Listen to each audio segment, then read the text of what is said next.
We are in the final stretch of our 22nd congressional district debate here between Claudia Tenney, Kim Myers, and Martin Babinec. They are shoulder to shoulder. You could see on television, which is being simulcast on WFXV Fox 33.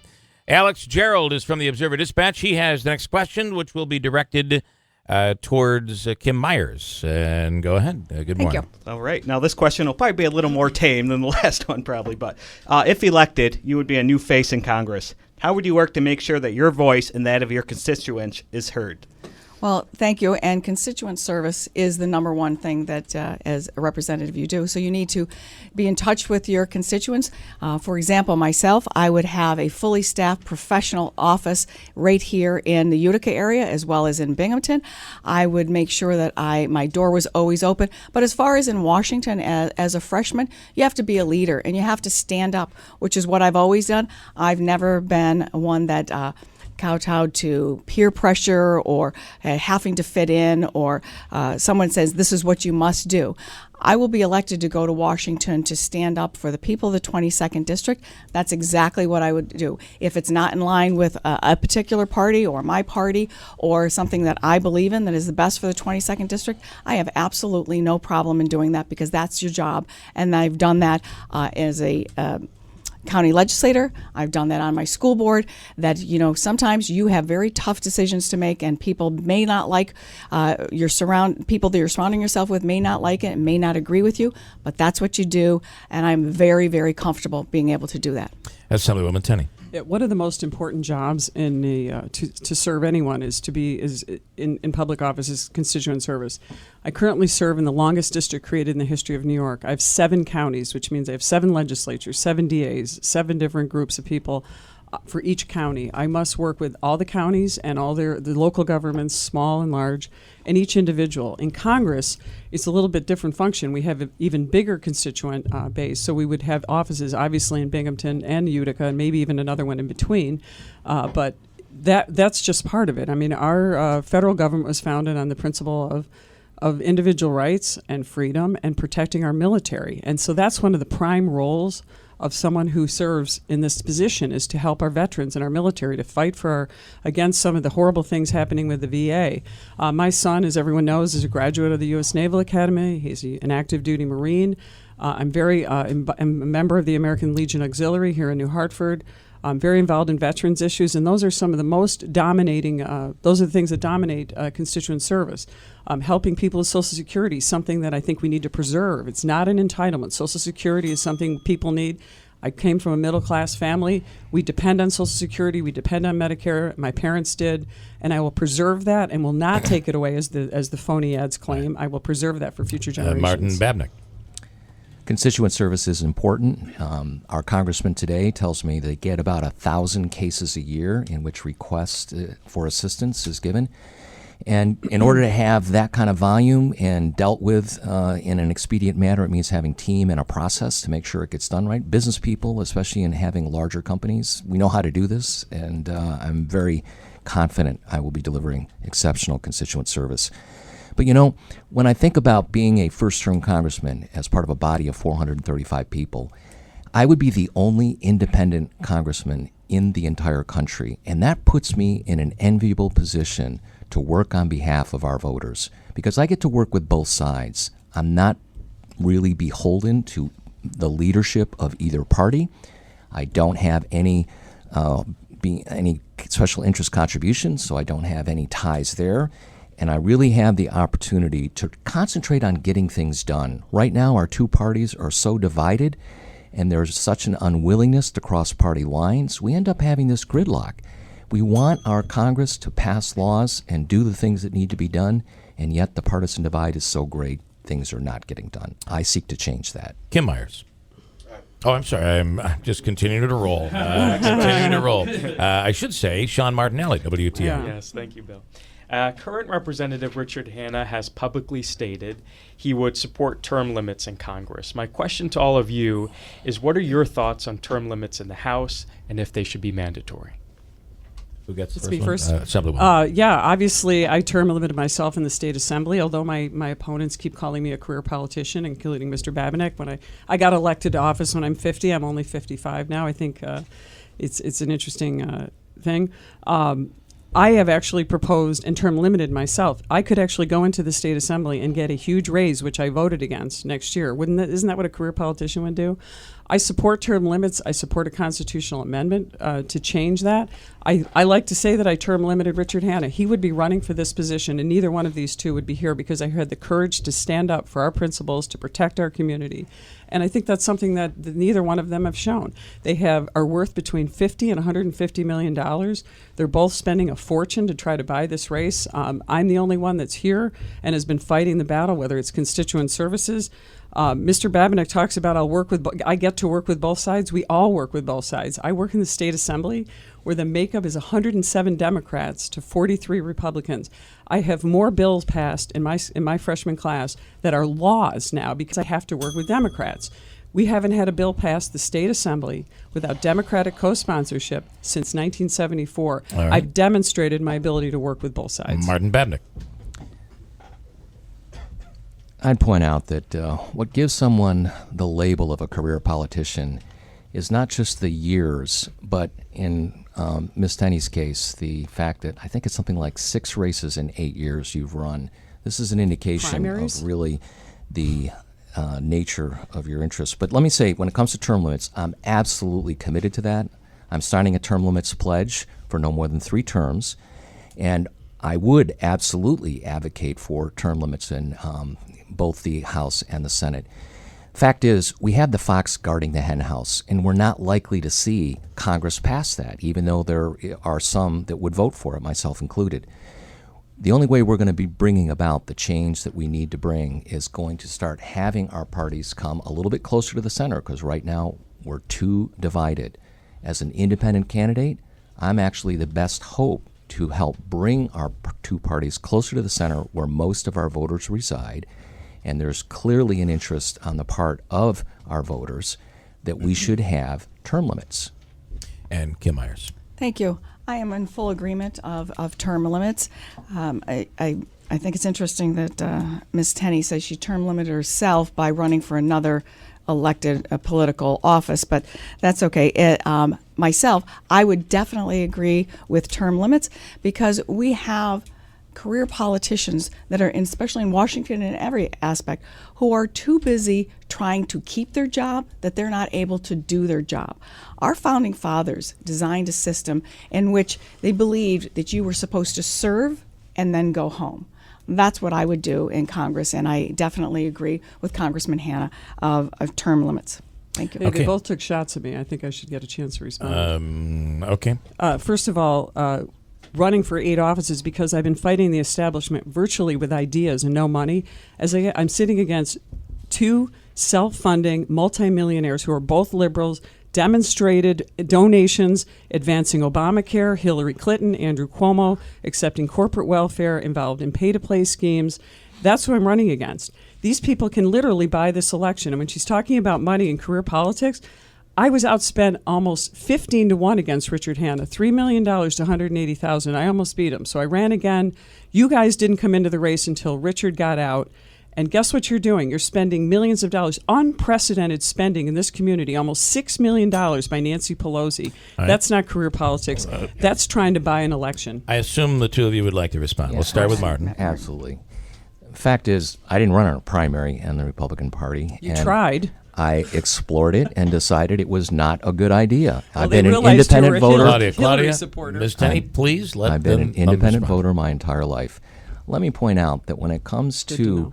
the whole notion of funding, that even Ms. Tenney has had millions of dollars in special interest contributions for both the PACs and super PACs, and I am going to be outspent by both of my opponents. So yeah, I'm fortunate that I've lived the American dream and been able to use my own resources to advance my candidacy, and I'm not embarrassed about that. But I believe not taking any special interest money gives me an advantage to represent the voters of this district. I've not taken any corporate welfare.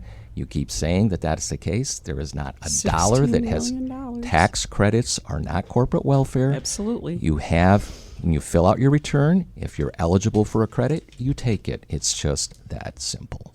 And Kim Myers.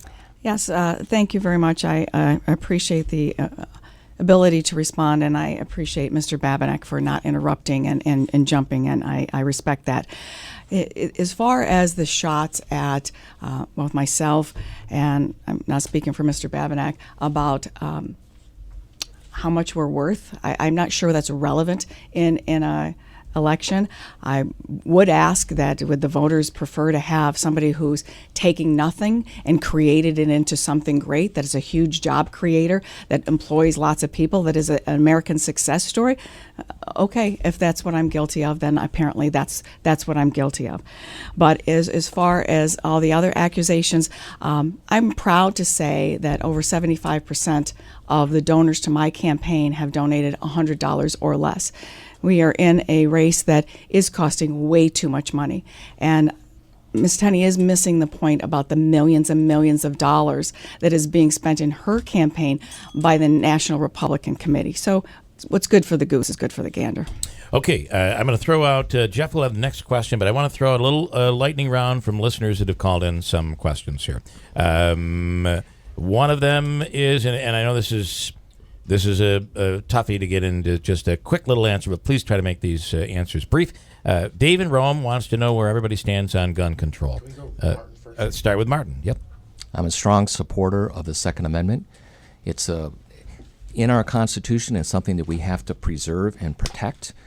Right now, we also have situations where our existing gun laws are not properly resourced, even for things like background checks, and where we have prosecutions that sometimes are too lax when criminals use guns in the commission of a crime. We have to be vigorous in the prosecution and not put them back on the street, as too often times happening in the plea bargain agreements. It is the criminals that we have to really seek to control the access to guns. Kim Myers on gun control. Thank you very much.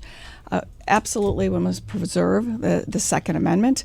I am part of a family business that's probably one of the largest seller of guns and ammunition in the nation. I grew up in that business. I know what responsible gun ownership is. Responsible gun ownership should be protected, and it's a way of life here in upstate New York. I'm very, very familiar with that. But we do need common sense. You know, for example, we've talked about the no-fly, no-buy. You know, that's certainly with provisions for due process. It seems like common sense. Somebody is criminally and violently mentally ill, I don't think they should be able to buy a gun. Should the gun show loopholes be tightened up? Absolutely. As well as a background check to make sure that whoever is purchasing a gun is not likely to do harm with that is certainly common sense. So definitely preserving the Second Amendment, but we also have to use common sense and reasonable protection for our citizens. All right, and finally, Ms. Tenney.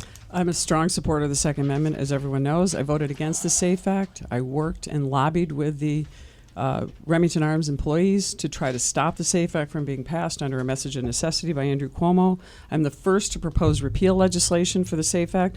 I'm endorsed by NRA with an A rating. I have the top rating from every major gun education group in the state. I'm also endorsed by the Remington Arms Union. They know what a strong supporter I am and how devastating the SAFE Act was and could be with restricting our gun rights to this very important employer that's celebrating its 200th year this year. Let's keep it for 200 more. Okay, this one should be quicker. Frank in Westmoreland, also Jim Zecca. The question on their minds, who are you voting for when it comes to this presidential race? Starting with Kim Myers, please. Thank you.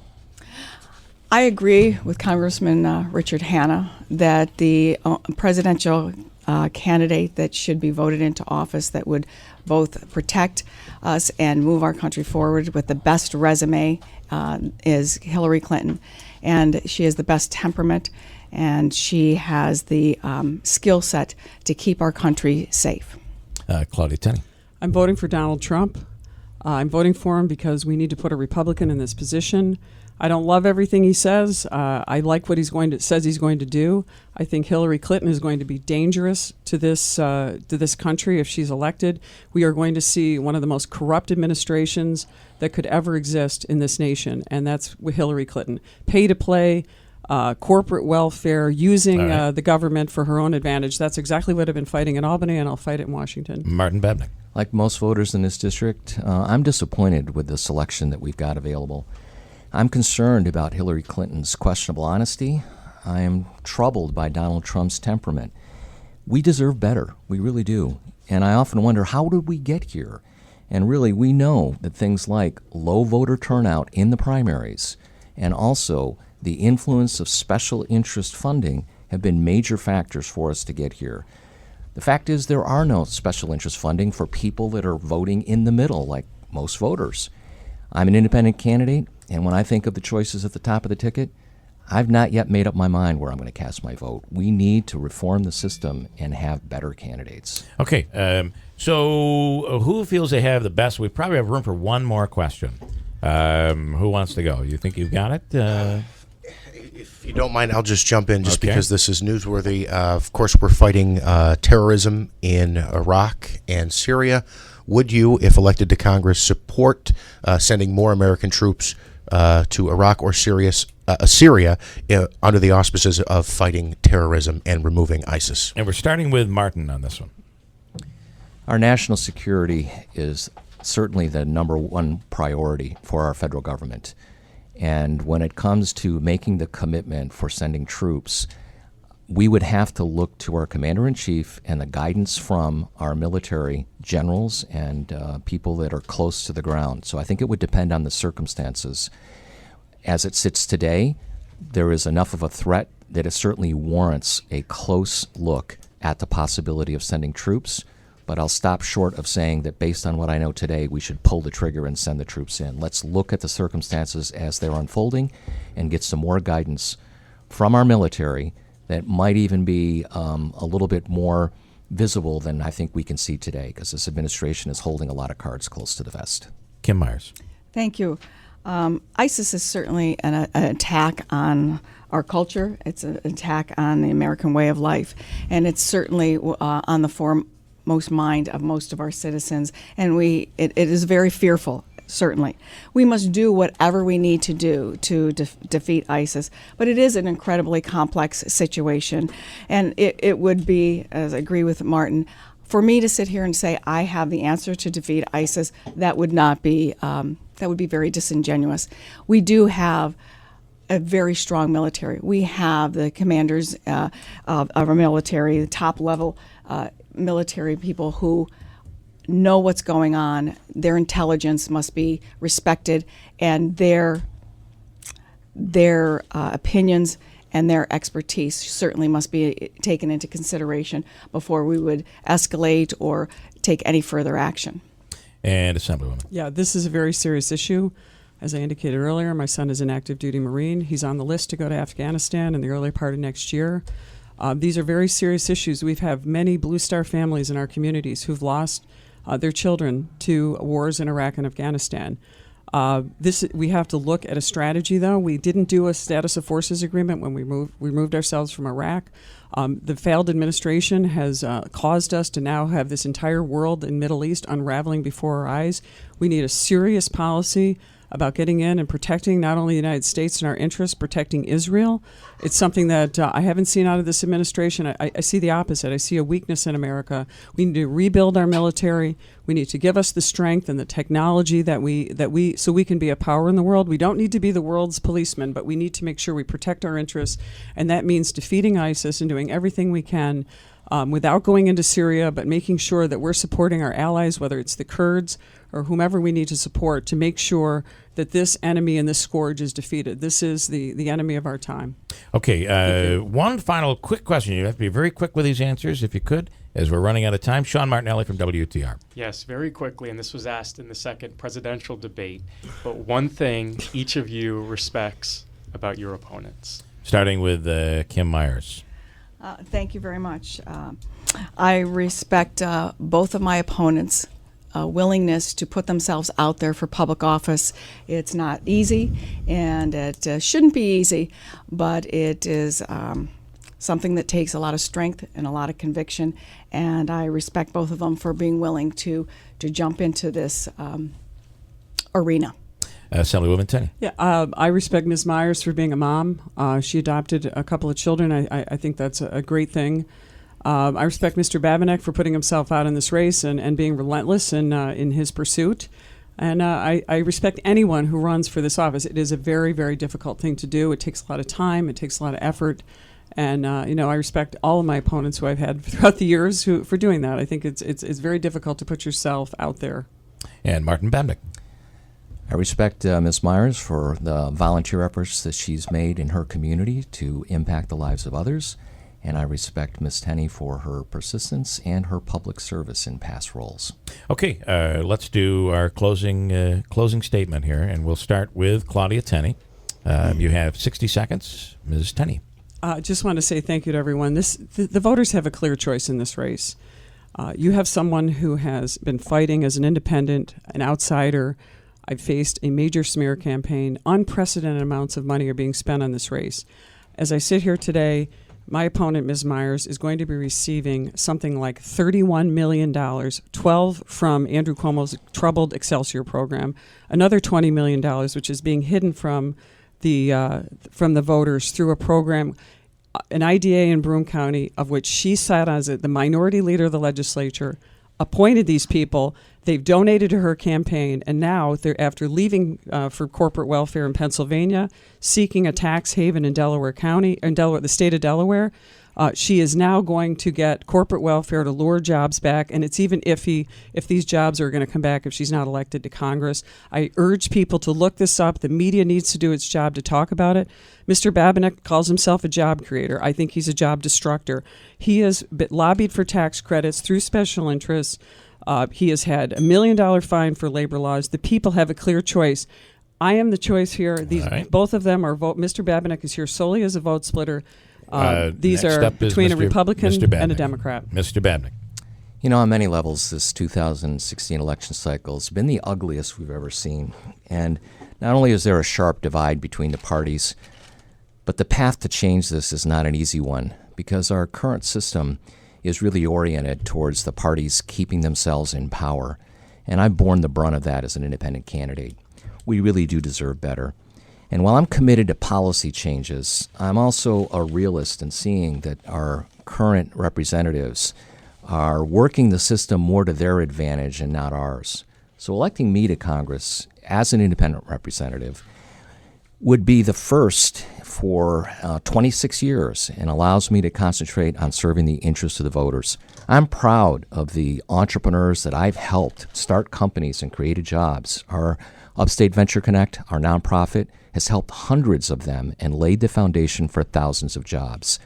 And as I'm elected to Congress, I'll be taking that fight to the next level, because turning our economic situation in this district around is what I'm totally committed to, and being beholden only to the voters, not to parties, and not to the special interest PACs. And finally, Kim Myers. Thank you very much. I'd rather concentrate on facts instead of innuendos and throwing things around. So I just encourage anyone who is curious about what they've heard. I've instituted a fact check page on my website, myersforcongress.com, and just go to that. But why I want to go to Congress and why I should be the candidate to be elected to Congress is very simple. I was born here, raised here, and plan to stay here. I've worked tirelessly for my community, and I am one of the most luckiest people I know in this world. And I can't be more proud of what myself and my family has accomplished. If there's one thing my dad always taught us as growing up, is he always said, you never forget where you came from.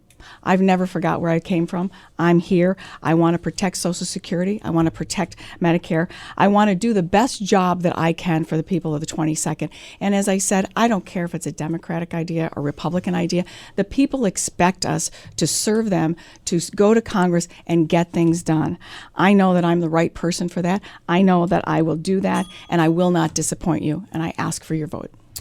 All right, Claudia Tenney, Kim Myers, Martin Babinec, thank you all very much for spending the last 90 minutes and hammering away. We really, really appreciate it. Alex Gerald, Observer Dispatch, Sean Martinelli as well. Guys, thanks so much. Great questions. And everybody that took the time to make a phone call in here this morning. I'm saving you for last. Everyone that took a time to call in and pipe in some questions. And, of course, Mr. Manaski with some great questions there as well. Again, Election Day is a week from Tuesday. Good luck, everybody.